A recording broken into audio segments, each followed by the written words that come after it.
Under the leadership of the Minister of National Education and Vocational Training, Mustafa Muhammad Mahmoud, the Inter-School of English, in collaboration with the Embassy of the United States in Djibouti, organized the closing ceremony of the week English in Djibouti.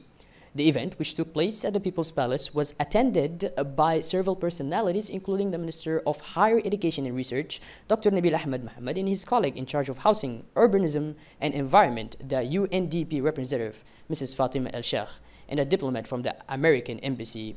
Distinguished guests and dozens of middle school students enjoyed the cultural entertainment and the skits prepared for the occasion. The skits emphasized the interest and value of the English language in a globalized world, where the language of Shakespeare is the tool of communication by excellence. This was the very meaning of the plea of the Minister of National Education and Vocational Training, Mustafa Muhammad Mahmoud, who recalled the importance of this English week, which is celebrated for the first time in Djibouti. This week of English is part of the commemoration of the 20th anniversary of the reform of our education system and demonstrates in more than one way the growing importance of the place of the English language in education, but also in professional life in Djibouti. The American diplomat and the UNDP representative shared the message of promoting English language in the country with the young people who came in large numbers to participate in this ceremony. The promotion of English language learning for Djiboutians of all ages is a priority. It's such a pleasure and an honor to be here today because the promotion of the English language is actually a subject incredibly close to my heart, and for that reason, I will speak from the heart. The promotion of English language learning for Djiboutians of all ages is a priority of the U.S. Embassy.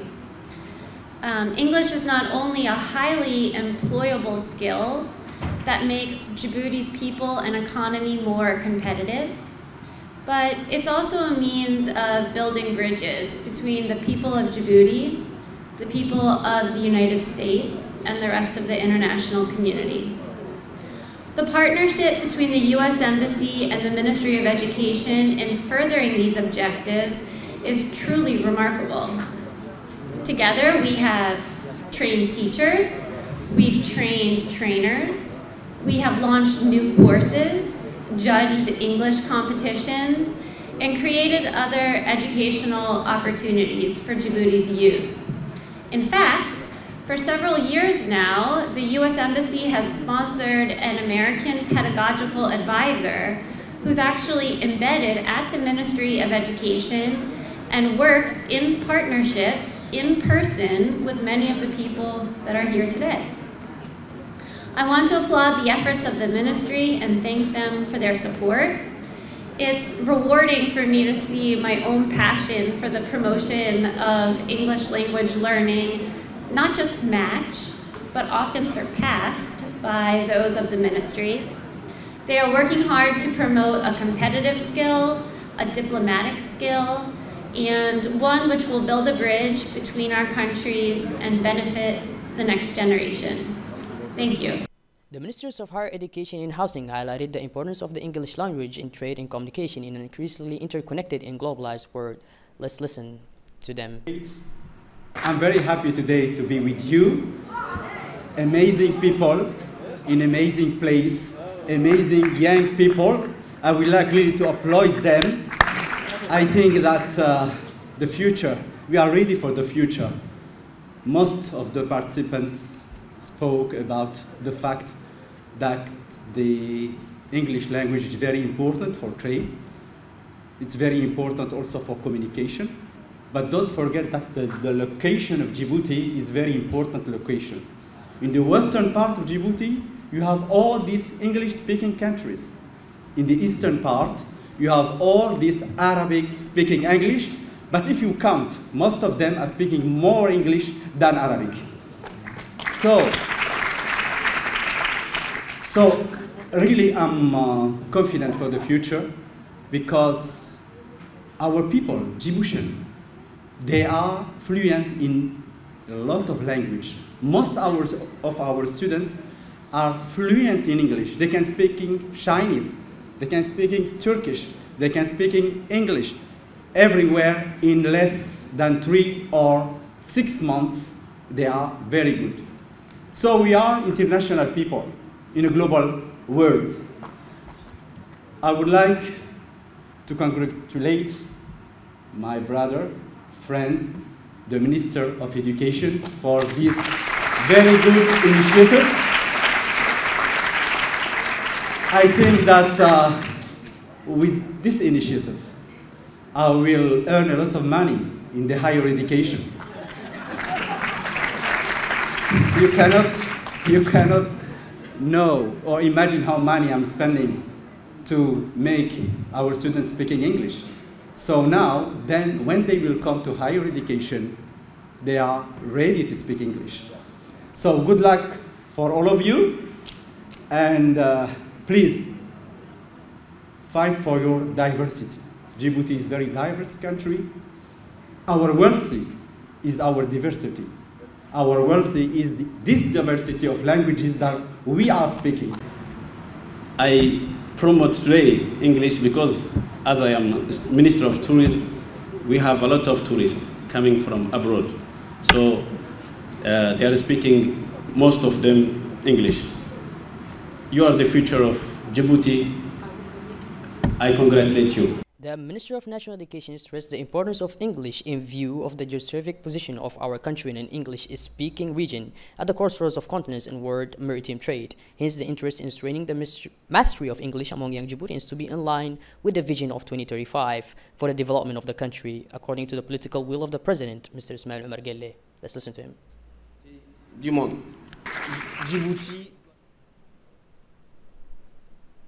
For this special occasion, we have with us in the studio Mrs. Sumaya Ali, the education teacher of the ministry, to give us more depth about this special week. Welcome with us, Mrs. Sumaya. Thank you. Welcome to our studio, and thank you. And we are glad to have you with us here today.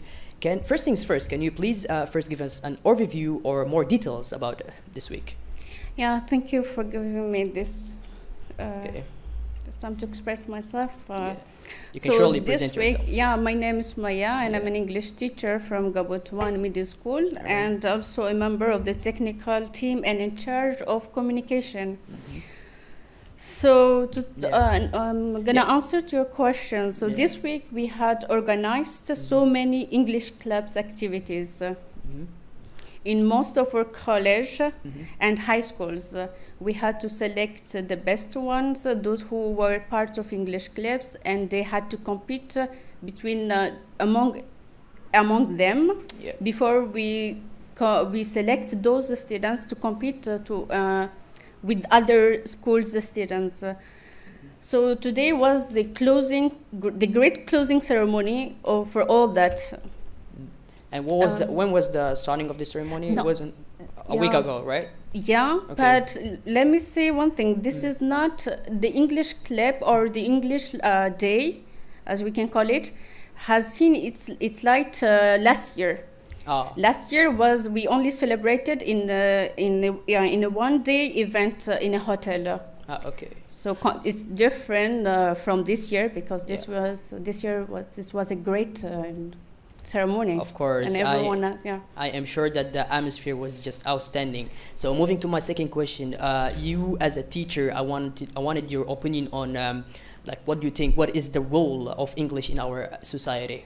Yeah, we all know, it's known by everyone, the importance of English. Yeah, that's It right. is the first international language. Of course. So as a teachers, there are students who are very motivated to speak English, and we try to push them as teachers.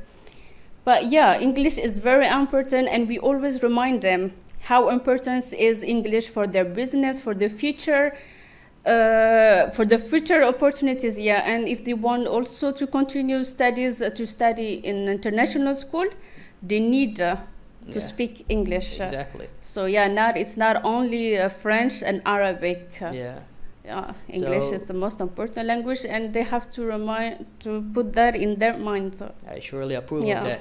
So the last but not least, the place of English in our education policy, like is English that important? Is that, like you mentioned, it is the first language in the whole world? But in Djibouti, is that the case? Do you see that? Or okay. The globalized economy that made Djibouti a crossroad of commerce of the world. We know that here we have so many embassies, exactly, and most of them they speak in English. Yeah. And commerce, Japan, so we have Japan's embassies, speaks in English. So English is required. If you want to apply for a job, you need to speak. You have to have the skills to speak in English. Yeah, that's right. All right, so thank you, Mrs. Sumaya Ali, for being with us here again, and really I was very glad for you to be here with us, and yeah, thank you for giving us a whole overview over the situation. Thank you very much. It's my pleasure. It's my pleasure. Thank you. All right, thank you.